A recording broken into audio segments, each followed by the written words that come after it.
আজকে শনিবার। আজকে নীলুদার আসার দিন। এই দিনটার জন্য মুখিয়ে থাকি সর্বদা। সারা সপ্তাহ ধরে অফিসে কাজ করার পরে এই শনিবার নীলুদার সাথে ঘন্টা 2-3-এর আড্ডা আমাকে সারা সপ্তাহের অক্সিজেন জুগিয়ে দেয়। নীলুদা আমার নিজের দাদা নয়, আসলে আমাকে ক্লাস 7 থেকে 12 এই 6 বছর পড়িয়েছে। কিন্তু কিভাবে যেন আমাদের মধ্যে এক অসমবয়সী বন্ধুত্ব গড়ে উঠেছে। আমাদের মধ্যে আলোচনা হয় বিভিন্ন বিষয় নিয়ে, কোনো দিন ইতিহাস, কোনো দিন দর্শন, কোনো দিন একদম বেসিক ফিজিক্স কেমিস্ট্রি, কোনো দিন আবার সিনেমা। কিন্তু এই আলোচনা করে একটা অদ্ভুত তৃপ্তি পাই আমি। ইঞ্জিনিয়ারিং পাশ করে একটা ফার্মে অনেক দিন হলো চাকরি করছি, তবে সে চাকরি আমার ভালো লাগে না। জীবনে সবচেয়ে বেশি ভালো লাগে বিভিন্ন বিষয়ে বই পড়া এবং এই বিভিন্ন বিষয়ের আলোচনায়। লেখালেখির দিকেও আমার ঈষৎ ঝোঁক আছে। মাঝে মধ্যে কয়েকটা গল্প লেখার চেষ্টা করেছি, কিন্তু সেগুলো খুব একটা ভালো হয়নি। নীলুদার মতে গল্পগুলির মধ্যে তথ্য বেশি কিন্তু কাহিনী কম। এ কথা ঠিক যে আমি যখন কোনো গল্প লেখার চেষ্টা করি তখন সেটার সম্বন্ধে যতটা পড়া সম্ভব ততটা আমি পড়িনি, তারপরে সেটা থেকে গল্প লেখার চেষ্টা করি। কিন্তু গল্পগুলি এখনও অবধি সেরকম জমে ওঠেনি। নীলুদা আর আমার একটা অভ্যাস হলো মাঝে মধ্যে একটু আনকমন জায়গায় ঘুরতে যাওয়া।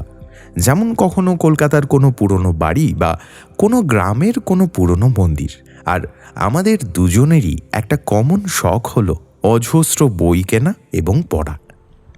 ব্যাপারটা কি একটু খুলে বলুন তো। নীলুদা বলল, আমি এসেছিলাম নীলুদার বাড়িতে। মুর্শিদাবাদের কেসটার পর নীলুদার গোয়েন্দাগিরিতে একটু নাম হয়েছে।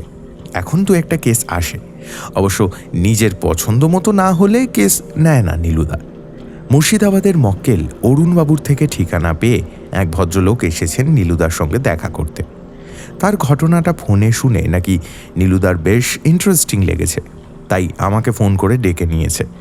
ভদ্রলোকের নাম বিনয়কান্তি সরকার, মাঝবয়সী, কাঁচা পাকা গোঁফদাড়ি। হঠাৎ করে দেখলেই কেমন যেন স্কুলের টিচার বলে মনে হয়। নীলুদা আমাকে কিছু খুলে বলেনি, শুধু বলেছিল, এটা একটা ভুতুড়ে মামলা। আমি আসার পর নীলুদা ভদ্রলোককে বলল, এবার আপনি ব্যাপারটা একটু খুলে বলুন। আসলে আমি তো আপনাকে বলেছি যে আমরা থাকি নিজুমপুর নামের একটা গ্রামে। সেই গ্রামটা একদম ভারত বাংলাদেশের সীমানায় বলতে পারেন। আমাদের গ্রামের পাশ দিয়ে একটা ছোট নদী চলে গেছে। এই নদীর ওপারে বাংলাদেশ। তার মানে আপনাদের গ্রামে নিশ্চয়ই বিএসএফ পোস্ট রয়েছে? না, আমাদের গ্রামটা অ্যাকচুয়ালি যেটাকে ছিটমহল বলে সেই জায়গাটার অন্তর্ভুক্ত। মানে আমাদের গ্রামের এতই গায়ে বাংলাদেশ, আমরা বাংলাদেশকে কখনো অন্য দেশ বলে ভাবি না। বুঝলাম, ঘটনাটা বলুন। এই নিজুমপুর গ্রামে ইদানিং এক উপদ্রব শুরু হয়েছে। উপদ্রব মানে? আমাদের গ্রামে কিছু ভৌতিক কার্যকলাপ শুরু হয়েছে। একটু ডিটেইলে বলুন। শুরু থেকেই বলি, আমাদের নিজুমপুর গ্রামের এক প্রান্তে একটা পুরনো বাড়ি রয়েছে। কেউই সেখানে থাকে না। সে বাড়ির বরাবরই একটু ভৌতিক বলে বদনাম আছে। তবে সেই ভূত কখনো বাড়ির বাইরে এসেছে বলে আমরা শুনিনি।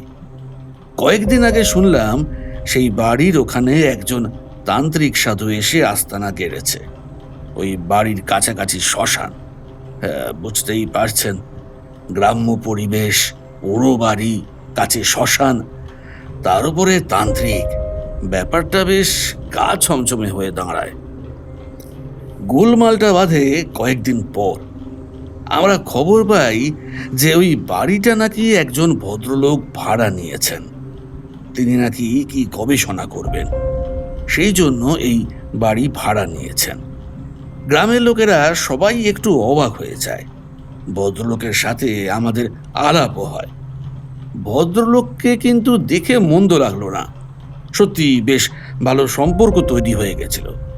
কিন্তু ওই ভদ্রলোকের সাথে একদিন গন্ডগোল লাগলো তান্ত্রিকের। কিছু একটা ব্যাপার নিয়ে ওই তান্ত্রিককে তিনি ওখান থেকে উঠে যেতে বলেন। তান্ত্রিক কিছুতেই রাজি হয় না। তখন ভদ্রলোকের সাথে বেশ গোলমাল লাগে। আশেপাশে লোকজন ওখানে ছুটে আসে। মানে আশেপাশে লোক থাকে? না, ওখানে আর বাড়ি নেই, তবে এদিক ওদিক কিছু লোক ছিল, তারাই ছুটে আসে। তারপর সবার সামনেই তান্ত্রিক ওই ভদ্রলোককে অভিশাপ দেয় 3 রাত্রির মধ্যে ভদ্রলোক মারা যাবেন এই বলে। ভদ্রলোক ব্যাপারটা উড়িয়ে দেন এবং তিনিও পাল্টা হুমকি দিয়ে বলেন তান্ত্রিক এই জায়গা ছেড়ে না দিলে তিনি থানা পুলিশ করবেন। কিন্তু ব্যাপারটা ঘটে উল্টো। পরের দিন তান্ত্রিক ওই জায়গা ছেড়ে তো ওঠেই না, বরং সকাল থেকেই এক যজ্ঞ শুরু করেন। ভদ্রলোক এসে জবাবদিহি চাইলে তান্ত্রিক তাকে কোনো উত্তর দেয় না। অতএব ভদ্রলোক থানায় যায়। থানা থেকে লোক এলেও তান্ত্রিকের যজ্ঞের আশেপাশে কেউ আসতে সাহস পায় না। যতই হোক, সবাই তো ধর্মভীরু। সরাসরি তান্ত্রিককে ঘাঁটাতে সাহস পাচ্ছিল না। তখন ওই ভদ্রলোক কি করেন, কোথা থেকে জল এনে যজ্ঞের আগুনে ঢেলে দেন এবং লাথি মেরে ভেঙে দেন সাজানো যজ্ঞের বেদি। তারপর?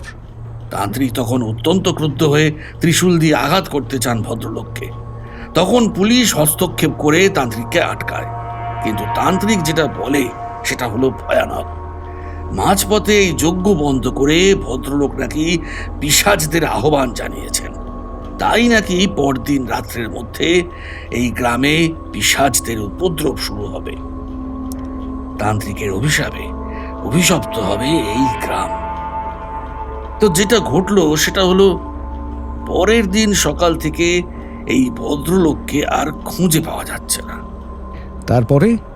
যথারীতি সবার সন্দেহ গিয়ে পড়ে তান্ত্রিকের উপরে, কিন্তু কোনো প্রমাণ পাওয়া যায়নি যে তান্ত্রিক এই ভদ্রলোকের কোনো ক্ষতি করেছে বা তাকে উধাও করে দিয়েছে।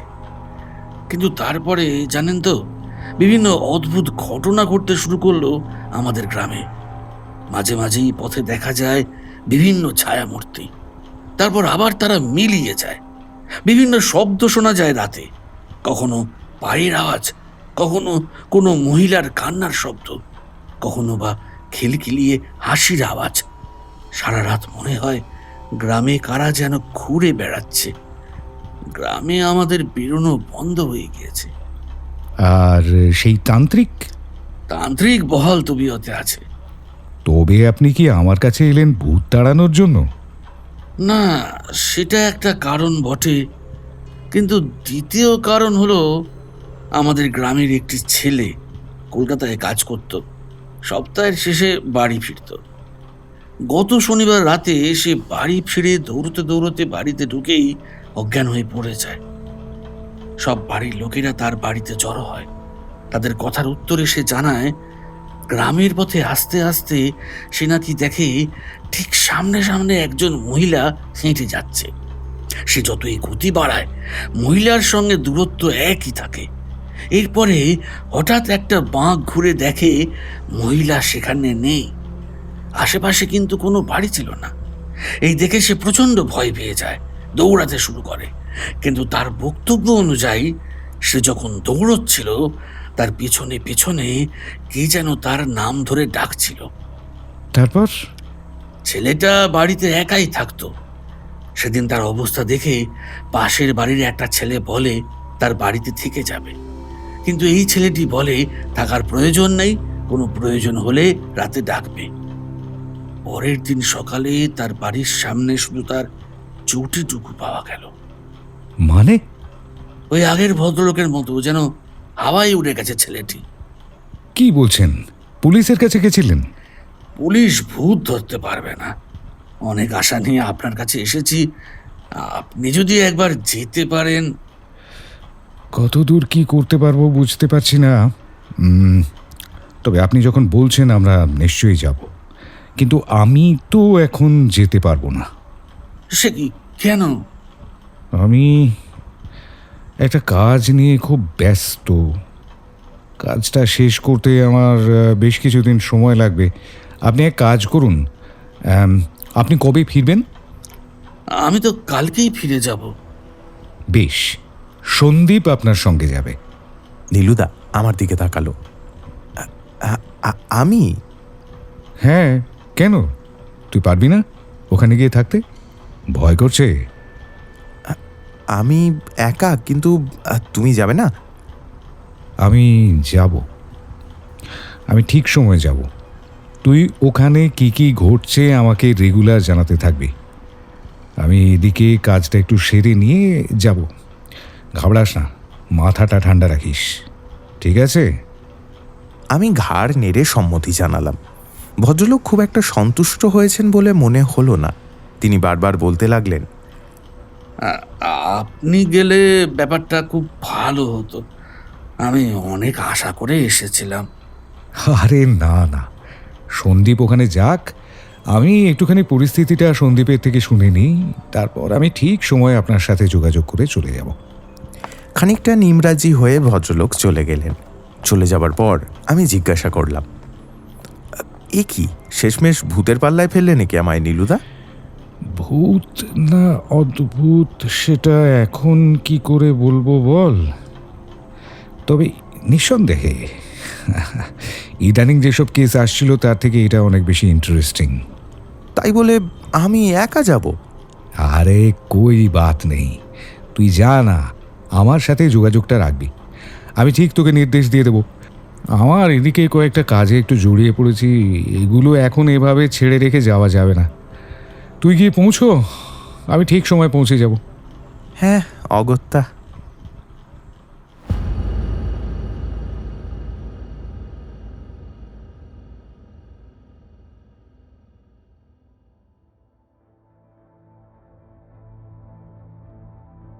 বিনয়বাবুর গ্রাম নিঝুমপুরে পৌঁছাতে পৌঁছাতে প্রায় সন্ধে হয়ে গেল। প্রথমে ট্রেন থেকে নেমে বাস, যেখানে বাস নামিয়ে দিল সেখান থেকে আবার মোটর ভ্যান। প্রত্যন্ত গ্রাম বলতে যা বোঝায় একদমই তাই। গ্রামের সব বাড়িতে এখনও ইলেকট্রিসিটি পৌঁছায়নি, মাটির বাড়ির প্রাধান্যই বেশি। তবে বিনয়বাবুর বাঁকা বাড়ি, যেটুকু বোঝা গেল, বিনয়বাবু এই গ্রামের পঞ্চায়েত সদস্য। তাই তিনি খানিকটা উপযাজক হয়েই এই গ্রামে ভূত তাড়ানোর প্রস্তাব নিয়ে গেছিল নীলুদা ও আমার কাছে। বিনয়বাবুর বাড়িতেই আমার থাকার ব্যবস্থা করা হয়েছে। এই সময় গ্রামের দিকে বেশ ভালোই ঠান্ডা ঠান্ডা পড়ে গেছে।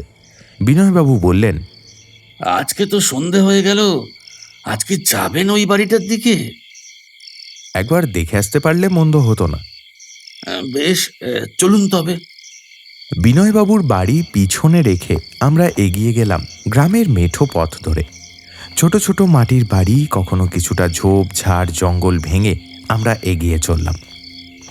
অনেকটা জায়গা জুড়ে ছড়ানো কিছু ভাঙা মন্দির, দু একটা জায়গায় বেশ বড় বড় দিঘি। সেই দিঘির উপর দিয়ে বাঁশের সাঁকো পেরোতে হয়। বাড়িটার সামনে একটা ঝুপসি বট গাছ। সেই বট গাছের নিচে একটু আগুন অনেকক্ষণ থেকে চোখে পড়ছিল। কাছে গিয়ে দেখতে পেলাম সত্যি একটা ধুনি জ্বলছে। বিনয়বাবু দূর থেকেই ফিস ফিস করে বললেন, ওই যে ওটাই তান্ত্রিকের আস্তানা, আর বাড়িটা ঠিক পেছনেই দেখুন। অন্ধকারে ভালো বোঝা যাচ্ছে না, একটু ঠাওর করলে দেখে বুঝতে পারলাম আমি। বাড়িটা খুব একটা বড় নয়, তবে বাড়ির সামনে আগুনের পাশে যে তান্ত্রিক বসে আছে তার চেহারা যথেষ্ট ভয়াবহ। পরনে রক্তাম্বর, মাথায় জটা, মুখে দাড়ি, চোখ বন্ধ করে বাবাজি ধ্যানে বসেছেন। তবে চেহারা দেখে বোঝা যাচ্ছে বাবাজি যথেষ্ট শক্তি ধরেন। ওই বাড়িটাতে একবার ঢোকা যায়? এখন সে চেষ্টা করবেন না। কেন বলুন তো?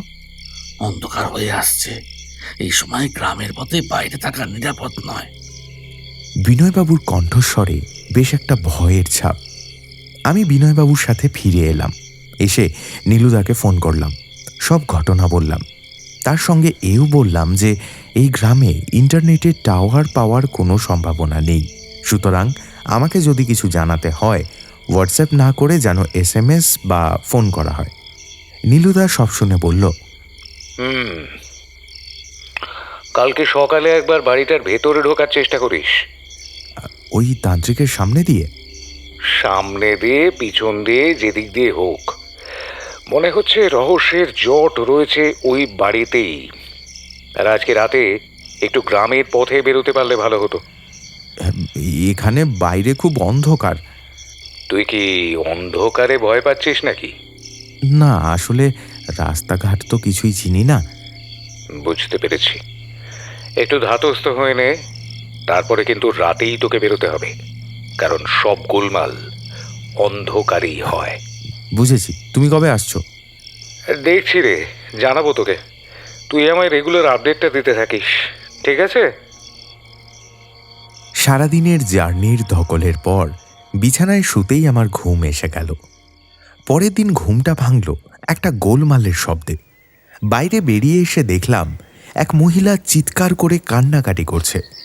তাকে ঘিরে বেশ কিছু মানুষ। তাদের মধ্যে বিনয়বাবুকে দেখতে পেলাম আমি। জিজ্ঞেস করলাম, কি হয়েছে? আর কি হয়েছে, এই মহিলা থাকেন পাশের গ্রামে। কাল নাকি ছোট ছেলেকে সঙ্গে নিয়ে যাচ্ছিলেন। এই গ্রামের পাশ দিয়ে যাওয়ার সময় একটা বিরাট ছায়ামূর্তি নাকি তার পথ অবরোধ করে দাঁড়ায়। তারপরে একটা ঝড়ের মতো প্রচণ্ড হাওয়ায় তাকে মাটিতে আছড়ে ফেলে। তিনি উঠে দেখেন তার ছেলে উধাও। সারা রাত তিনি ছেলেকে খুঁজেছেন এদিক ওদিক, এখন এখানে এসেছেন। সে কি, গ্রামের মধ্যে থেকে ছেলে চুরি? কি শুরু হলো বলুন তো? আমি নীলুবাবুকে আসতে বললাম, উনি এলেন না। আপনি কি এগুলোর কিছু করতে পারবেন? আমার একটু আত্মসম্মানে আঘাত লাগলো। আমি এগিয়ে গিয়ে ওই মহিলাকে বললাম, আপনার কি হয়েছে? আপনার ছেলেকে কে নিয়ে গেছে সেটা কি আপনি দেখেছেন? আমার গলার আওয়াজ পেয়ে মহিলা মাথা তুলে তাকালো, তারপরে বলল, ও আর ফিরবে নিকো বাবু, ওরে তো পিশাচে নিয়ে গেছে। তুমি দেখেছো? দেখলাম তো বটে বাবু, একটা একটা কি বিশাল কালো ছায়া মতো, উপরে দুটো চোখ যেন একেবারে একেবারে চল করছে। তারপর? তারপর সেটা আমার দিকে এগিয়ে এলো বটে। আমি তো ভয় পালাতে যাব, এমন সময় কোত্থেকে একটা প্রচণ্ড হাওয়া ধাক্কা মারলো আমায়। আমি একবারে সিটকে পড়লাম। তারপর আমি উঠে দেখি আমার ছেলেটা আর নেই। আমার ছেলেটারে পিশাচে নিয়ে গেল গো। ওরে আমি আর পাবো না গো, আর পাবো না। বলে মহিলা আবার কাঁদতে শুরু করলো। আমি ধীর পায়ে পিছিয়ে গেলাম বিনয়বাবুকে বলতে, ঘটনাটা কোথায় ঘটেছে? গ্রামের একদম ধারে, ওখানে একটা বাঁশ বাগান আছে ওই দিকে। কিন্তু তান্ত্রিকের আস্তানা তো এই দিকে। পিশাচ সমস্ত গ্রামে ঘুরে বেড়ায়, কেউ বেঁচে থাকে না। অভিশাপ লেগেছে, তান্ত্রিকের অভিশাপ। রাত্রে বাইরে বেরোনো একেবারেই বন্ধ করে দিতে হবে। আমি আর কথা না বাড়িয়ে ওখান থেকে বেরিয়ে এলাম। বিনয়বাবুর বর্ণনা অনুযায়ী যেদিকে বাঁশঝাড় থাকার কথা সেই দিকে হাঁটতে হাঁটতে গেলাম। তারপর প্রায় সারাদিন ধরেই গ্রামের এ প্রান্ত থেকে ও প্রান্ত ঘুরে ঘুরে বেড়ালাম, যদি কোথাও কোনো সূত্র পাওয়া যায়। কিন্তু আশাব্যঞ্জক কিছুই পেলাম না। কি মনে করে আমি গেলাম পুরো বাড়িটার কাছে।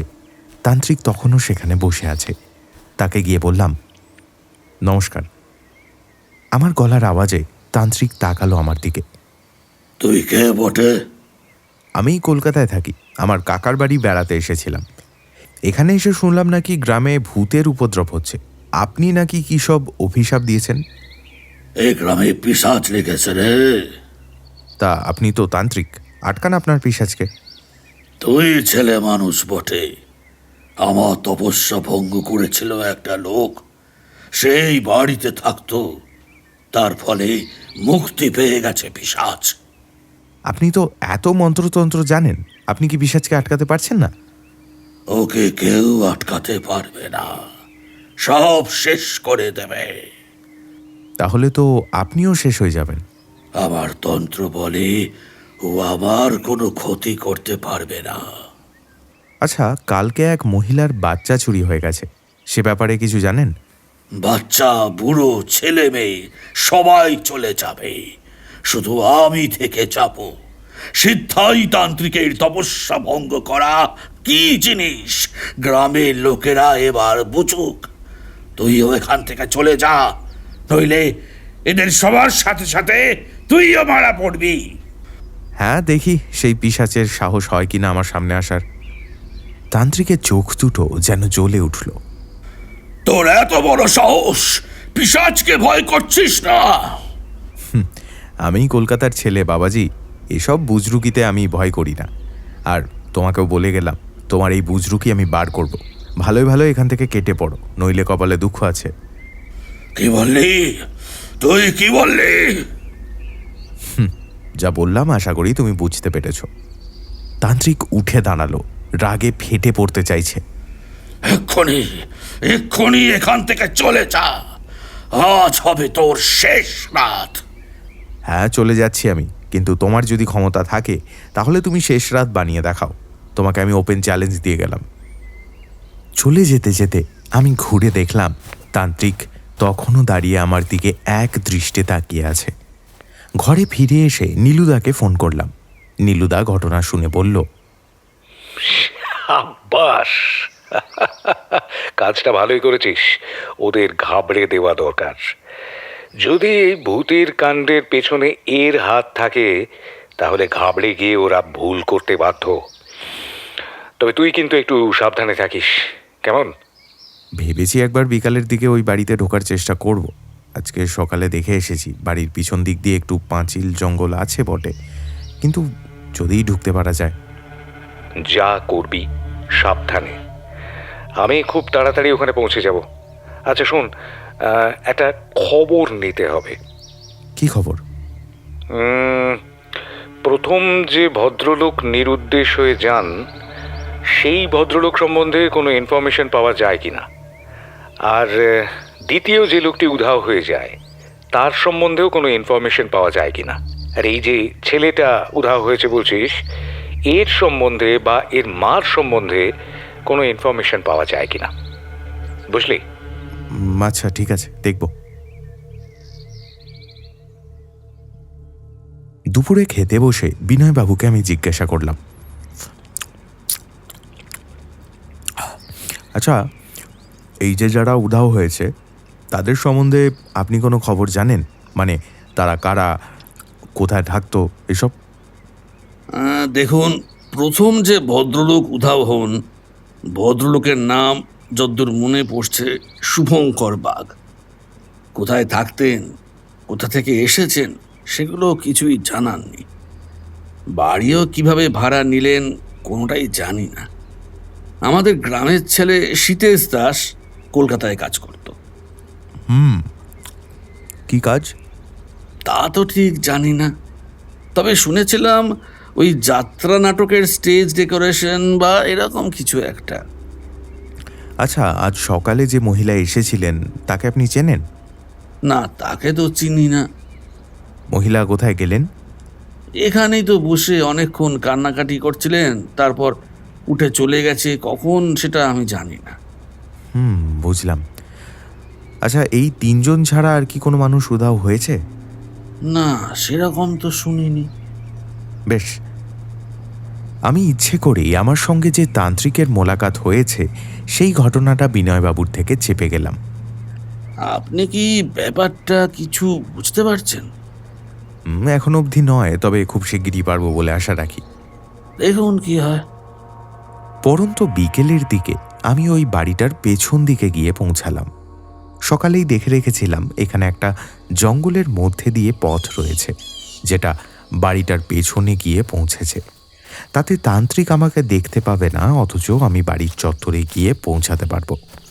ভেতরে ঢোকা যায় কি না সেটা পরের ব্যাপার। জঙ্গল ঝোপঝাড় পেরিয়ে বাড়িটার পেছনে গিয়ে পৌঁছালাম আমি। দূর থেকে দেখতে যতটা পুরনো মনে হয়, কাছে এসে দেখছি বাড়িটা কিন্তু তার থেকে বেশি শক্ত সমর্থ আছে। ব্যবহার হয় না বলেই হয়তো এরকম ভৌতিক চেহারা নিয়েছে। আমি যেখানে দাঁড়িয়ে আছি তার সামনাসামনি কোনো দরজা দেখতে পেলাম না। তার মানে দরজা রয়েছে বাড়ির সামনের দিকে, কিন্তু সামনের দিকে যেতে হলে তান্ত্রিকের চোখে পড়ার প্রবল সম্ভাবনা। সেটা আমি চাইছি না। বাড়ির পেছন দিকে ঘুরতে থাকলাম। তারপরে পা টিপে টিপে সামনের দিকে গিয়ে উঁকি মারলাম। দেখলাম তান্ত্রিক তার নিজের জায়গাতেই বসে আছে, তবে তার দৃষ্টি নিবদ্ধ সামনের দিকে, অর্থাৎ আমি এখন আছি তান্ত্রিকের পেছন দিকে। সূর্য ডুবুডুবু, এই সুযোগে ঢুকতে পারলে তান্ত্রিক খেয়াল করবে না। কিন্তু ঢুকবো কি করে? বাড়িতে একটা বড় তালা ঝুলছে। ভালো করে লক্ষ্য করলাম তালাটা কিন্তু খুব একটা পুরনো নয়। তার মানে সেই ভদ্রলোক উধাও হয়ে যাওয়ার পর থেকেই কি বাড়িতে তালা ঝুলছে? এর চাবি কি কারোর কাছে আছে, নাকি তান্ত্রিক বাড়িটাতে থাকে? যদিও সামনেই একটা বাঁশের চালা মতো করে নিয়েছে তান্ত্রিক, দেখে মনে হয় ওখানেই থাকে। তবে বলা যায় না, সামনে বেশিক্ষণ ঘুরতেও সাহস পেলাম না আমি। আবার চলে এলাম বাড়ির পিছন দিকে। এবারে মাথায় অন্য একটা ফোন দিয়ে এলো। জানলার খাঁজে পা রেখে জানলার উপরের কার্নিশে চড়ে বসলাম। সেখান থেকে খুব বেশি পরিশ্রম না করে পৌঁছে গেলাম ছাদে। ছাদের উপর থেকে তান্ত্রিককে বেশ পরিষ্কার দেখা যাচ্ছে। ছাদ থেকে নামার দরজাটা ভাঙা, কিছু কাঠ দিয়ে জায়গাটাকে বন্ধ করার চেষ্টা করা হয়েছে। আমি ধীরে ধীরে কাঠ সরিয়ে সিঁড়ি দিয়ে নিচে নামলাম। নিচে নামতেই একটা অদ্ভুত গন্ধ আমার নাকে এসে লাগলো। খুব হালকা হলেও গন্ধটা পাচ্ছি, কিন্তু গন্ধটা কিসের ঠিক বুঝতে পারছি না। কিছু জন্তু জানোয়ার পচার গন্ধ। নিচটা অন্ধকার। পকেট থেকে মোবাইলের টর্চটা খুব সাবধানে জ্বালালাম। নিচের তলায় 2-3টে ঘরের মতো রয়েছে, কিন্তু বেশিরভাগই দেওয়াল ধসে পড়েছে। এই দিকে গন্ধটা যেন আরেকটু তীব্র মনে হচ্ছে, কেমন পচা গন্ধ। বাড়িতে কোনো জন্তু হয়তো মরে পচেছে। 2টো ঘরেই উকি দিলাম, একদম ফাঁকা, কোনো কিছুই নেই। 2টো ঘরের পাশে আর একটা ছোট দরজা। এটা কি? আর একটা ঘর। দরজাটা ঠেললাম আমি, খুলল না। ভেতর থেকে বন্ধ দরজা। একটু অবাক হয়ে গেলাম আমি। আরেকটু গায়ের জোরে ঠেলতেই দরজাটা খুলে গেল। দরজাটা খুলে যেতেই যেন ভেতরের বন্ধ থাকা সেই গন্ধটা ঝাঁপিয়ে পড়ল। মরা পচা গন্ধ। আমার গাটা গুলিয়ে উঠল। কোনো রকমে নাকে রুমাল চেপে ঘরের ভেতরে ঢোকার চেষ্টা করলাম। বাইরে তখন অন্ধকার নেমে এসেছে। ঘরের ভেতরে এগুলো কি? লম্বা লম্বা কাঠের বাক্স, অদ্ভুত আকৃতি বাক্সগুলোর। আরে এগুলো তো কফিন। আমার গাটা শিউরে উঠল। এরকম ঘরের মধ্যে 4টি কফিন কি করছে? আমি ভীতু না হলেও এই সময়ে আমার বুকের ভেতরটা একটু কেঁপে উঠল। সাহসে ভর করে প্রথম কফিনের ডালাটা খুলে ফেললাম। ভেতরটা ফাঁকা, কিন্তু এখানে এগুলো রাখার মানে কি? দ্বিতীয় কফিনের দিকে এগোলাম। কফিনের ঢাকনা ধরে একটু টান দিতেই একটা অপার্থিব নারীকণ্ঠের হাসির শব্দে আমার সমস্ত শরীর যেন কেঁপে উঠল।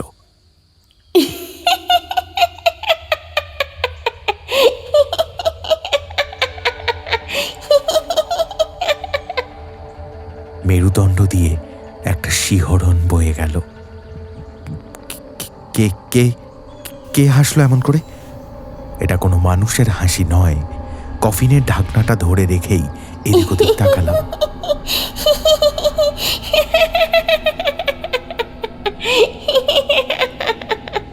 হাসির শব্দ থেমে যেতেই আর একটা শব্দ স্পষ্ট হয়ে উঠল।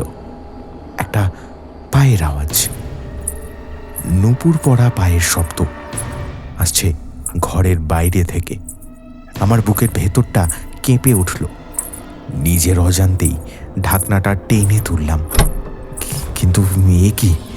কফিনের ভেতরে একটা দেহ, মানুষের দেহ। এই মানুষটাকে আমি চিনি, এই মানুষটাকে আমি চিনি। এই মহিলাই আজ সকালে আমার ঘরের সামনে বিলাপ করছিল। এখন সে শুয়ে আছে কফিনের ভেতর। কি মৃত, কিন্তু কিন্তু তার ঠোঁটগুলো এত লাল কেন? যেন যেন এইমাত্র রক্ত পান করে এসে শুয়েছে নিভৃতে।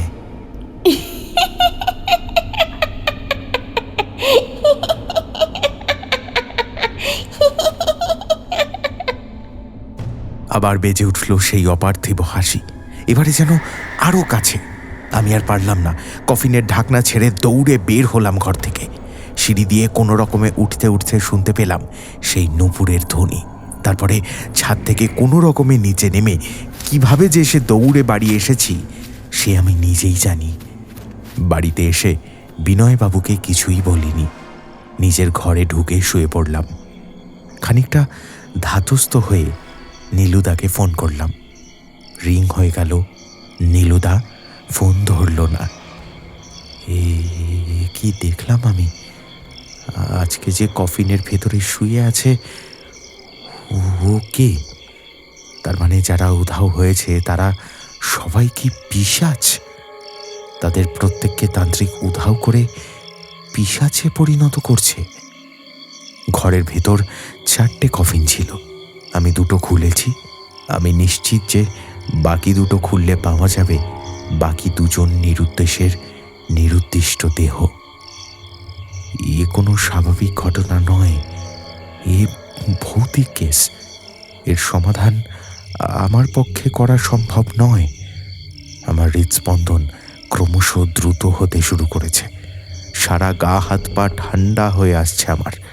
কিছুটা জল খেয়ে নিজের বিছানায় বসে রইলাম।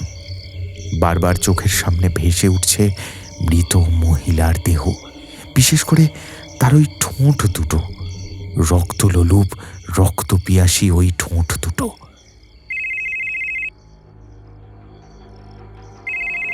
আমার হতভম্ব ভাবটা ভাঙল ফোনের আওয়াজে। নীলুদা। ফোনটা ধরে প্রায় এক নিঃশ্বাসে সমস্ত ঘটনা বললাম নীলুদাকে।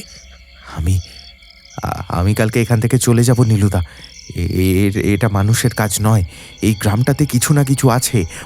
ওই তান্ত্রিক নিশ্চয়ই পিশাচছিদ্ধ। উত্তরে কয়েকটি হুঁ ছাড়া আর কিছু বলেনি নীলুদা। এরপর বলল, চিন্তা করিস না, আমি খুব শিগগিরই পৌঁছচ্ছি। তবে এটুকু জেনে রাখ, ভূত বলে কিছু হয় না। তুই বাকি কফিনগুলো খুলে দেখেছিলি? না, ওখানে থাকা সম্ভব ছিল না। বুঝলাম, ঠিক আছে, তুই সাবধানে থাক।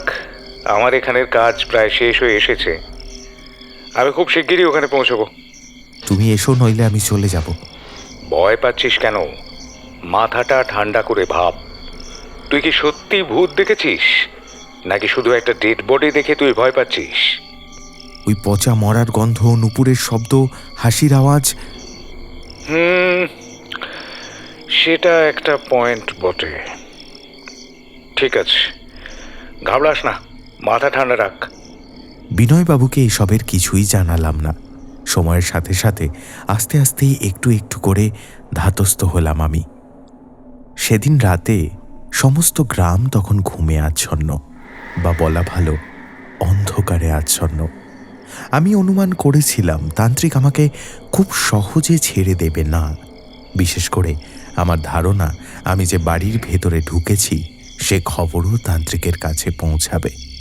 সুতরাং আমি প্রস্তুত হয়েছিলাম যে কোনো রকমের বিপদের জন্য।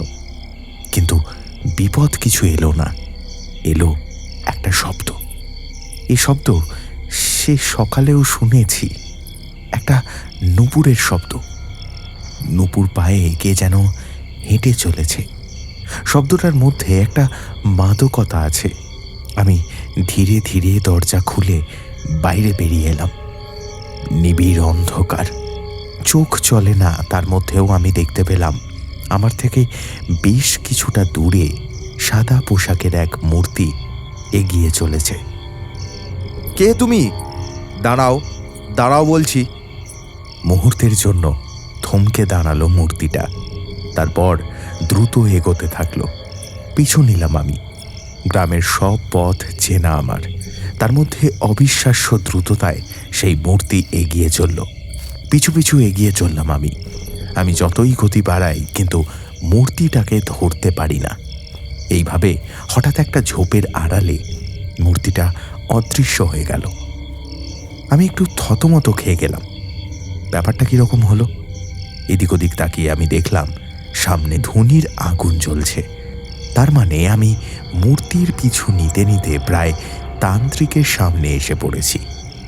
মনে মনে ভাবলাম, একবার গিয়ে দেখাই যাক না কি ঘটনা ঘটছে ওখানে। পা টিপে টিপে আমি এগিয়ে চললাম তান্ত্রিকের ডেরার দিকে। সামনে একটা বড় বট গাছ, গাছের আড়ালে আশ্রয় নিলাম আমি। এখান থেকে ধুনির আগুনটা দেখা যাচ্ছে। তান্ত্রিক কোথায়? তাকে আশেপাশে দেখা যাচ্ছে না। কোথায় গেল লোকটা? যে মূর্তিকে আমি তাড়া করে এলাম সেই বা কোথায় গেল? এদিক ওদিক তাকিয়ে খানিক অপেক্ষা করেও তান্ত্রিকের কোনো চিহ্ন আমি দেখতে পেলাম না।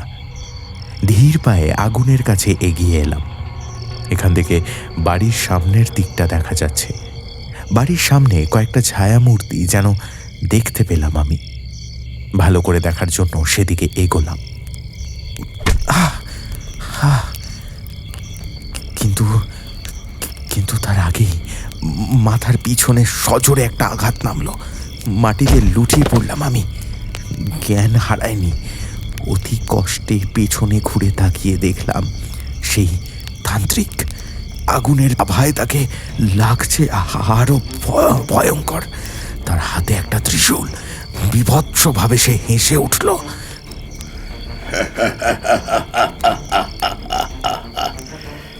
অনেকবার বারণ করেছিলাম, তবুও তুই এসেছিস, বাড়িতেও ঢুকেছিস।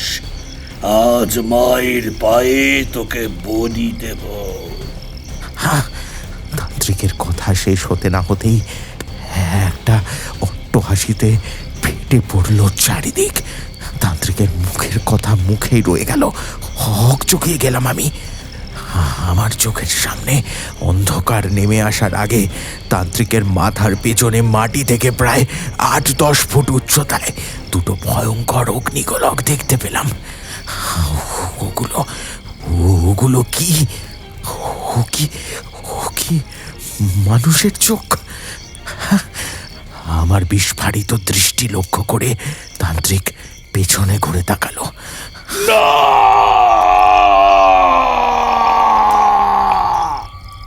তার গলা থেকে একটা অস্ফুট আর্তনাদ বেরিয়ে এলো। তারপরে আমার আর কিছু মনে নেই।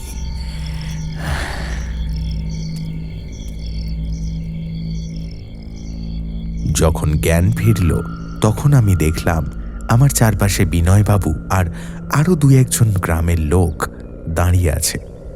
আমার মুখে জলের ছিটে দেওয়া হচ্ছে। ধরপড় করে উঠে বসলাম আমি। এ কি, আমি কোথায়? এ তো বিনয়বাবুর বাড়ির দরজার সামনে। এখানে এলাম কি করে আমি? কি ব্যাপার বলুন তো? সকালে লোকজনের আওয়াজ পেয়ে উঠে দেখি আপনি দরজার সামনে অজ্ঞান হয়ে পড়ে আছেন। কোথায় বেরিয়েছিলেন? আমায় এখানে কে নিয়ে এলো? মানে আপনি কোথায় ছিলেন? আস্তে আস্তে উঠে দাঁড়ালাম। রাতের সব ঘটনা খুলে বললাম। বড় বড় চোখ করে বিনয়বাবু আর তার পাশে বসে লোকেরাও ঘটনাগুলো শুনল।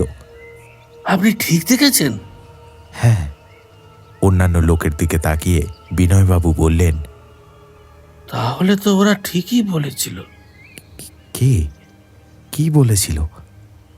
ওই যারা তান্ত্রিককে দাহ করতে নিয়ে গেল। দাহ করতে নিয়ে গেল মানে? কি বলছেন আপনি? আজকে সকালে ওখানে তান্ত্রিককে মৃত অবস্থায় পাওয়া যায়। কি? 4-5 জন লোক মৃত তান্ত্রিককে ঘিরেছিল। তাদের জিজ্ঞেস করতে তারা বলে যে তান্ত্রিক কোনো এক পিশাচকে মুক্ত করেছিল তার বন্ধন থেকে। সেই পিশাচ নাকি চারিদিকে ঘুরে বেড়াচ্ছিল। কালকে গেছিল নাকি আরেক তন্ত্র সাধকের কাছে। সেখানে গিয়ে তাকে আক্রমণ করতে উদ্যত হয়। সেই তন্ত্র সাধক নিজের ক্ষমতায় তাকে ফেরত পাঠিয়ে দেন। এইসব ক্ষেত্রে সেই পিশাচ তার সৃষ্টিকর্তাকে আক্রমণ করে। তাই তারা সকাল সকাল দেখতে এসেছে এই তান্ত্রিকের কি অবস্থা। আমার মনে পড়ে যায় তান্ত্রিকের মাথা থেকে অনেকটা ওপরে জ্বলতে থাকা ওই দুটো চোখ। তাহলে কি পিশাচেই হত্যা করেছে? কিন্তু আমাকে নিয়ে এলো কে? সেটা কার কাজ? ভাবতে ভাবতে বিনয়বাবুকে বললাম, তান্ত্রিকের দেহটা দেখা যায়? ওই লোকগুলো বারণ করলো। বলল এই দেহের ভিতরে এখনো পিশাচের অংশ থাকতে পারে, কেউ যেন স্পর্শ না করে। ওরাই মন্ত্রতন্ত্র পড়ে দাহ করতে নিয়ে গেল। কোথায়? ওই যে ওখানেই তো, পাশেই শ্মশান। কোনো রকমে উঠে দৌড়ালাম। কি হলো? পিছন পিছন দৌড়াতে লাগলেন বিনয়বাবুও। আমি যখন শ্মশানে এসে পৌঁছালাম তখন অনেক দেরি হয়ে গেছে। শ্মশানের মাঝে শুধু একটা চিতা জ্বলছে, আশেপাশে আর কেউ নেই। কি হলো? আপনি আপনি দৌড়লেন কেন? তান্ত্রিকের মৃত্যু কিভাবে হয়েছে? শরীরে শরীরে কোনো আঘাতের চিহ্ন ছিল?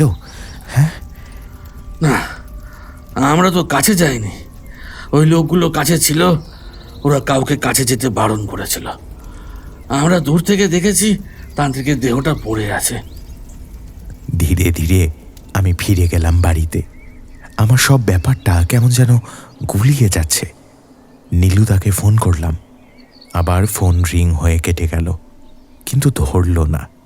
আমার পিশাচ দেখার গল্প কিন্তু চাপা রইল না। গ্রামে গ্রামে ছড়িয়ে পড়ল তান্ত্রিক খুন হয়েছে পিশাচের হাতে। একে ভয়ানক তান্ত্রিক, তার উপরে পিশাচের হাতে অপঘাতে মৃত্যু। গ্রামে ভয়ের বাতাবরণ সৃষ্টি হতে সময় লাগলো না।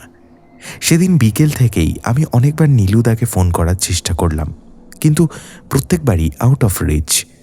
অনেকক্ষণ অপেক্ষা করে হতাশ হয়ে যখন আমি বেরোতে যাব, তখনই ফোন করল নীলুদা। কি ব্যাপার? তোমাকে অনেকবার ফোনের চেষ্টা করছিলাম, পেলাম না।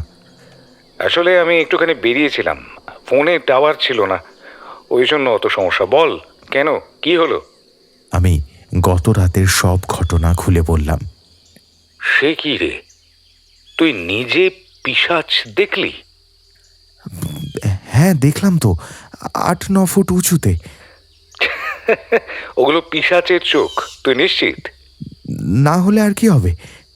আচ্ছা, ওই সাধু বাবাকে খুন করেছে? আর কে করবে? বাহ, তাহলে এখন তো তোর বাড়িতে ঢুকতে কোনো বাধা নেই।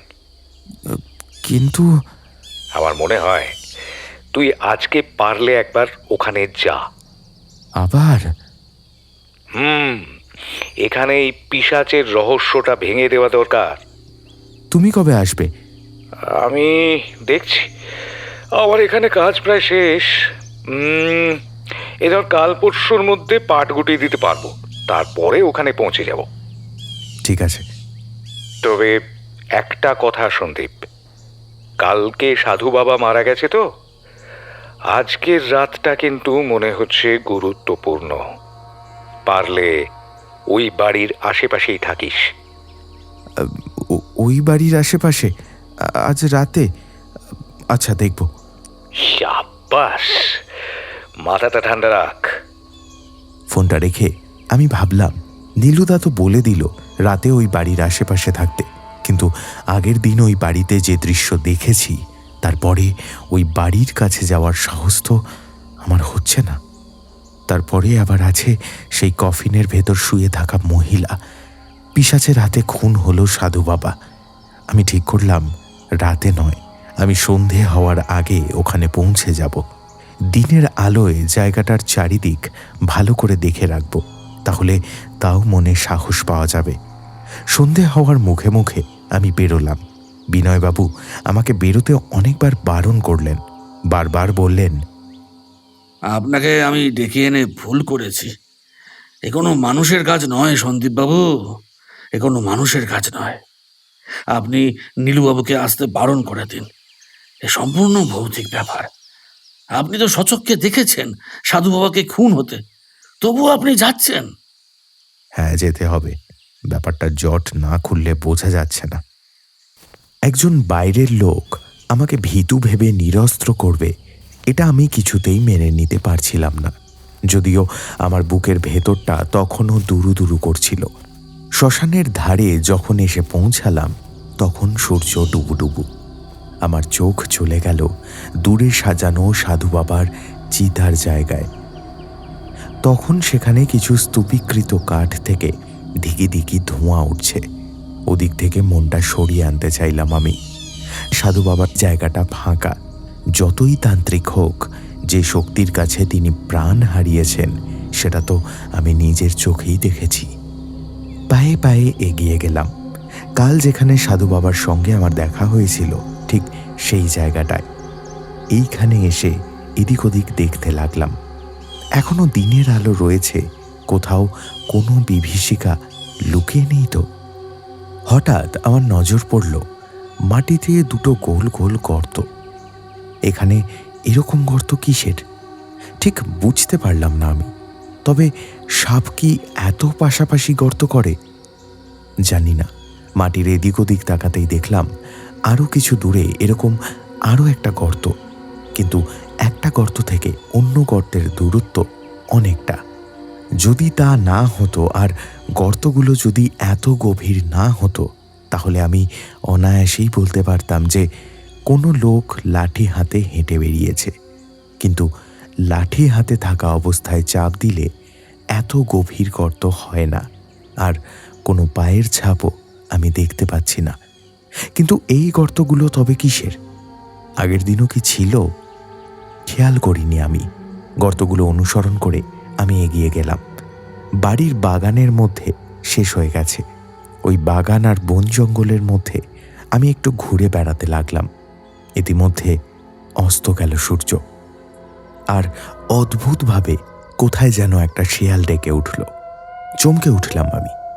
ওদিকে নেমেছে অন্ধকার, আর তার সামনে সেই পোড়ো বাড়ি। আমি এতক্ষণ যতই সাহসী ছিলাম, আলো কমার সাথে সাথে আমার সাহসও কমে আসতে লাগলো। মোবাইলটা বার করে আলোটা জ্বালালাম। বাড়ির ভেতরে ঢুকতে হবে, কিন্তু সেই বাড়িতেই তো আবার সেই কফিনের ভেতর রয়েছে ওই মহিলার ডেড বডি। হঠাৎ খুব নিচু কণ্ঠে কাদের যেন কথা শুনতে পেলাম। কারা যেন খুব নিচু গলায় কথা বলছে। কি বলছে বোঝা যাচ্ছে না, কিন্তু মানুষের গলার আওয়াজ, তাতে কোনো ভুল নেই। কথাগুলো আসছে বাড়ির ভেতর থেকে। টান টান হয়ে উঠল আমার স্নায়ুগুলো। আগের দিন যে পথ দিয়ে আমি এসেছিলাম, আবার সেইখান দিয়ে ছাদে উঠলাম। হঠাৎ একটা জিনিসের দিকে আমার চোখ পড়ল। সাধু বাবার ধুনিতে আগুন জ্বলে উঠেছে। চমকে উঠলাম আমি। এখানে তো কোনো মানুষ নেই, আগুন জ্বাললো কে? ইতস্তত করতে লাগলাম। আমি বাড়ির ভেতরে ঢুকবো না আবার আগুনের ওখানে যাব? খানিকক্ষণ ছাদে লুকিয়ে অপেক্ষা করতে লাগলাম ওখানে কোনো মানুষজন দেখা যায় কি না। বেশ কিছুক্ষণ অপেক্ষা করার পরেও যখন ওখানে কাউকে দেখা গেল না, তখন আমি বাড়ির ভেতরে ঢোকার জন্য মনস্থির করলাম। আবার সেই অন্ধকার সিঁড়ি। আমি নামতে লাগলাম। বাইরে থেকে যে গলার আওয়াজগুলো শুনতে পেয়েছিলাম, সেটা কিন্তু এখন আর শোনা যাচ্ছে না। পচা গন্ধটা আজকে তেমন নেই। পা টিপে টিপে আমি এসে পৌঁছালাম নিচের তলায়, মাঝখানের সেই ঘর যার ভেতরে আগের দিন কফিনগুলো দেখতে পেয়েছিলাম। আজকেও ঘরের দরজা দেওয়া, ঠিক আগের মতোই বন্ধ। কিন্তু আমার যতদূর মনে পড়ে, আগের দিন আমি দরজা খুলে বেরিয়ে এসেছিলাম। তার মানে একটা ব্যাপার স্পষ্ট, যে এই বাড়ির ভেতর লোকের আনাগোনা রয়েছে। তবে মানুষ না ভূত নাকি পিশাচেরা? সামান্য চাপ দিতেই দরজা খুলে গেল আগের দিনের মতোই। কফিনগুলো এখনও রাখা রয়েছে। দ্বিতীয় কফিন না খুলে আমি এগিয়ে গেলাম তৃতীয় কফিনের দিকে। কিন্তু আমি কফিনে হাত দেওয়ার আগেই তখনই ঢাকনাটা যেন একটু নড়ে উঠল। চমকে উঠলাম আমি। হ্যাঁ, ঢাকনাটা আস্তে আস্তে খুলে যাচ্ছে। ছুটে পালাতে চাইলাম আমি, কিন্তু একটা অদম্য কৌতূহল আর আতঙ্ক আমার পাগুলোকে যেন মাটির সাথে আটকে দিয়েছে। আস্তে আস্তে একটা মূর্তি বেরিয়ে আসতে লাগলো কফিনের ভেতর থেকে। হুঁশ হলো আমার। ছিটকে বের হলাম ঘরের বাইরে। ঘরের দরজার আড়ালে গিয়ে দাঁড়ালাম। লুকিয়ে ঘরের ভেতর দিকে নজর রাখলাম। ভেতর থেকে বেরিয়ে এলো একটা মূর্তি। অন্ধকারে চিনতে পারলাম না, কিন্তু কিছুক্ষণের মধ্যেই চতুর্থ কফিনের ঢাকনা সরে গেল এবং তার ভেতর থেকে আরেকটি মূর্তি বেরিয়ে এলো। কিছু বুঝতে পারছি না কি হচ্ছে। প্রথম ছায়ামূর্তি পরিষ্কার বলে উঠল, এখান থেকে যাওয়ার সময় হয়েছে। হ্যাঁ, কিন্তু জগাইকে মারল কে? শুনলাম নাকি কলকাতা থেকে যে ছেলেটা এসেছে, সে নাকি বলেছে কোনো পিশাচ দেখেছে। সেটাই তো বুঝতে পারছি না। সত্যি কি এখানে ভূত আছে নাকি?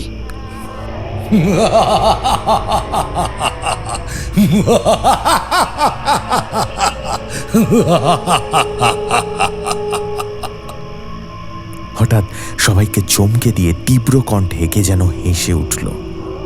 চমকে উঠল ওই দুটো লোক এবং আমি। আওয়াজটা এসেছে বাড়ির বাইরে থেকে। হাসি থামতেই জলদমন্ত্র গলায় কে যেন বলে উঠল, জয় কালী, জয় মা কালী। ঘরের ভিতরে দুটো লোক বলল, কে কে হাসলো অমন করে? ভালো বুঝছি না, জগাই এরকম করতো। বলি কি, চলো বাইরে যাই। লোক দুটি এগিয়ে আসছে দরজার দিকে। আমি দ্রুত ছাদের দিকে দৌড়াতে গেলাম। হঠাৎ আমার সঙ্গে ধাক্কা লাগলো একজনের। আমি সামলে নিয়ে ঘুরে তাকালাম। এ তো সেই মহিলা, টকটকে লাল দুটি ঠোঁট। আমার দিকে তাকিয়ে দুটো হাত বের করে এগিয়ে আসছে।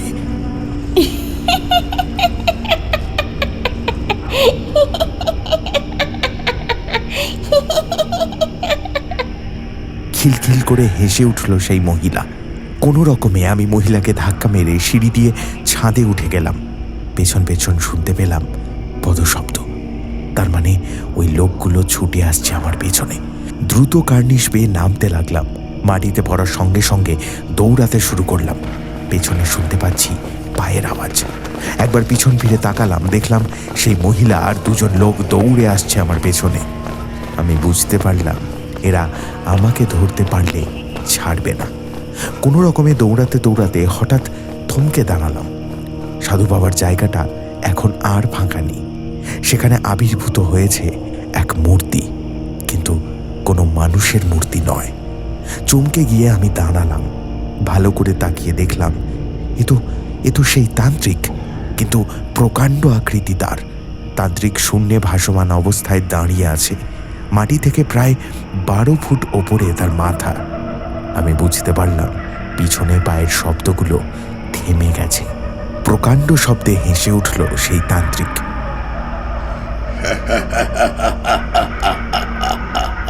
পেছন থেকে ওই লোকগুলোর কণ্ঠে একটা অদ্ভুত আওয়াজ শুনতে পেলাম। এ কি সম্ভব? এ কি সম্ভব? আমার মাথা কাজ করছে না। পিছনে কফিনের ভেতর থেকে উঠে আসা কিছু লোক, আর সামনে আজ সকালে মারা যাওয়া তান্ত্রিক, তাও আবার ভাসমান অবস্থায়। আমি আর কিছু ভাবতে পারলাম না। হঠাৎ তীব্র শব্দে বাঁশি বেজে উঠল। সঙ্গে সঙ্গে আশেপাশে আলো জ্বলে উঠল। একদল পুলিশ দৌড়ে এলো, ঘিরে ধরল তাদেরকে। আমি কিছুই বুঝতে পারছি না। শূন্যে ভাসমান তান্ত্রিক আমাকে উদ্দেশ্য করে বলে উঠল, কিরে, মেকআপটা ভালো হয়েছে তো? নীলুদা! হতবাক হয়ে গেলাম আমি। নীলুদা নিচে নেমে এলো। আমি ভালো করে তাকিয়ে বুঝতে পারলাম যেটার জন্য আমি শূন্যে ভাসমান ভাবছিলাম সেগুলো আসলে কালো কাপড়ে মোড়া দুটো বিরাট রনপা। নীলুদা বসেছে বিনয়বাবুর বাড়িতে। সামনে বিনয়বাবু সহ আরও অনেকে। যে 3 জন লোক উধাও হয়েছে বলে দাবি করা হয়েছিল, মানে প্রথমে সেই শুভঙ্কর বাবু, তারপর কলকাতার চাকরি করা সেই ছেলেটি, আর সেই মহিলা যে তার ছেলে হারিয়ে গেছে বলে কান্নাকাটি করছিল, তারা 3 জনেই গ্রেফতার হয়েছে। কিন্তু আমার মাথায় কিছুই ঢোকেনি। তেমনি গ্রামের বাকি লোকেরাও কিছুই বুঝতে পারেনি। তাই সবার অনুরোধে নীলুদা ব্যাপারটা সবাইকে বুঝিয়ে দিতে বসেছে। নীলুদা বলতে শুরু করলো, আমি প্রথম থেকেই বুঝতে পেরেছিলাম ব্যাপারটায় ভূতের কোনো কিছু নেই। কেউ কোনো উদ্দেশ্য নিয়ে ব্যাপারটাকে সাজাচ্ছে। প্রথমে জানতে হবে উদ্দেশ্যটা কি। আমি এখানের পুলিশের সাথে যোগাযোগ করি। এই জায়গাটার অবস্থান এরকমই যে এই জায়গাটা সীমান্তের কাছাকাছি হওয়ার দরুন বিভিন্ন সন্ত্রাসবাদী কার্যকলাপ করা খুব সহজ, এবং নদী পেরিয়ে বেশ কিছু অস্ত্রশস্ত্র পাচার হওয়ার খবর পুলিশের কাছে ছিল। আর তখনই আমার মনে হয় যে এর জন্য অন্যতম কারণ হতে পারে ভূতের ব্যাপারটা প্রচার করা। ইতিমধ্যে সন্দীপ আমাকে ফোন করে এবং ফোন করে এই মহিলার গল্পটা বলে। তখন একটু কনফিউজড হয়ে যাই। পরে আমি খোঁজখবর নিয়ে জানতে পারি যে এখান থেকে যারা উধাও হয়ে গেছে তার মধ্যে ওই ছেলেটি যাত্রা দলে কাজ করে না, ও কলকাতার মেকআপ আর্টিস্ট এবং প্রস্থেটিক মেকআপের কাজও করে। এইটা শোনার পরেই ব্যাপারটা অনেকটা পরিষ্কার হয়ে যায়। সন্দীপ যখন কফিনের ভেতরে ওই মহিলার মৃতদেহের কথা জানায়, তখন আমি ঠিক করি ওই বাড়িতে ঢুকতে হবে। গভীর রাতে ওই বাড়িতে প্রবেশ করে দেখি সন্দীপ যেটাকে মৃতদেহ ভেবেছিল সেটা আসলে একটা ম্যানিকুইন। দোকানের সামনে যেগুলোকে জামাকাপড় পরিয়ে দাঁড় করানো থাকে ওরকমই একটা মূর্তি, আর তার উপরে প্রস্থেটিক মেকআপ করে একটা ভুতুড়ে চেহারা দেওয়া হয়েছিল। আর নুপুরের আওয়াজ, হাসির আওয়াজ, পচা গন্ধ। ভুলে যাস না, শুভঙ্কর বাবু একজন দক্ষ ইলেকট্রিশিয়ান। এমনভাবে সেট করেছিল ওই কফিন যে তাতে সেন্সর লাগানো। ঢাকনা খুললেই ঘরের ভেতরে বিভিন্ন স্পিকার থেকে নুপুরের আওয়াজ এবং হাসির শব্দ বেজে উঠবে। আর পচা গন্ধ? ওটা আরেকটা চাল। একটা কেমিক্যাল বানিয়ে ঘরে ছড়িয়ে রেখেছিলেন, যদি কেউ ভুল করে ওখানে ঢুকেও পড়ে। তারপর এইসব আওয়াজ, গন্ধ, হাসি মিলিয়ে কফিনের ঢাকনা খোলার পরে আর কেউ সাহস পাবে না এগোতে। এটা তোর ক্ষেত্রেও হয়েছিল। কিন্তু এটা করার কারণ কি? আমি বাকি কফিনগুলো খুলতে খুব ভালো করে নজর করে বুঝতে পারি কফিনগুলো আসলে মাটির নিচে যাওয়ার দরজা। মাটির নিচে যাওয়ার দরজা? এই বাড়ির নিচে একটা বেআইনি অস্ত্রের কারবার চালাচ্ছিল এরা। মূলত একটা সন্ত্রাসবাদী দলের সঙ্গে এরা যুক্ত এবং অস্ত্র পাচার ছিল এদের কাজ, আর তার জন্য এই বাড়ির প্রয়োজন হয়ে পড়েছিল।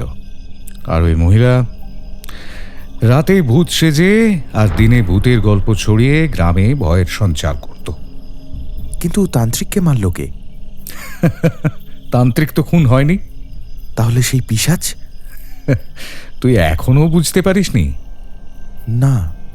আরে ওটা তো রন পায়ে চড়ে তান্ত্রিককে ভয় দেখানো হয়েছিল। আশেপাশে পুলিশ ছিল, খুব শিগগিরই ওকে তুলে নিয়ে যাওয়া হয় থানায়। ও ছিল এদের মূল ইনফরমার। প্রথমে এসে একটা অভিশাপ, পিশাচ এইসব ব্যাপার করে লোকের মনে একটা ভয় ছড়ানোর চেষ্টা করেছিল। আমি এবার বুঝতে পারি ওই গর্তগুলোর মানে। ওগুলো রনপার চাপে তৈরি হওয়া গর্ত। তার মানে রনপা চড়ে তুমি ছিলে তান্ত্রিকের পেছনে? সেটা যে এরকমভাবে কার্যকরী হবে, তুই যে এরকম করে অজ্ঞান হয়ে যাবি, সেটা আমি বুঝতে পারিনি। তার মানে তুমি আমাকে বাড়ির সামনে রেখে এসেছিলে? হ্যাঁ, তান্ত্রিককে থানায় নিয়ে গিয়ে দুটো চড়থাপড় মারতেই এসে সব কিছু স্বীকার করে। এরপরে এদেরকে ফাঁদে ফেলা দরকার ছিল, কারণ এদের বাড়ির ভেতরে ঢুকে ওখান থেকে বার করা মুশকিল ছিল। তাই এদেরকে বাইরে টেনে আনা দরকার ছিল। আর সেই জন্যই তান্ত্রিকের মৃত্যুর নাটক, কাঁটা দিয়ে কাঁটা তোলা। বুঝলি? কিন্তু ডেড বডি? আরে ওটাও একটা ম্যানিকুইন। দাড়ি গোঁপ লাগিয়ে তাকে ফেলে রাখা হয়েছিল। যে লোকগুলো ঘিরে রেখেছিল তারা সবাই পুলিশের লোক। তান্ত্রিকের মৃত্যুর খবর ছড়িয়ে দিতেই এই দলটা আতঙ্কিত হয়ে পড়ে এবং তারা বুঝতে পারে এখানে অন্য একটা কেউ তাদের উপরে প্রভুত্ব চালাচ্ছে। তাই তারা পালাবার প্ল্যান করে। আর ঠিক সেই সময় তুই ওখানে হাজির হোস। তারপরের ঘটনা তো সবই জানা। তার মানে এই সবই ছিল মানুষের কীর্তি? ভূত বলে কিছু হয় না, আমরা ভয় করি অন্ধকারকে। ও তুমি প্রথম থেকেই এখানে? যেদিন তুই এলি তার ঠিক পরের দিন এসে হাজির হয়েছে। এগুলো আমাকে জানাওনি কেন? তাহলে আমি তো ভয় পেতাম না। কি বলছিস? তুই যে কাজটা করলি সেটা আমি করতে পারতাম না? এই কেসে সাহসের জন্য মেডেলটা তোরই প্রাপ্য, বুঝলি?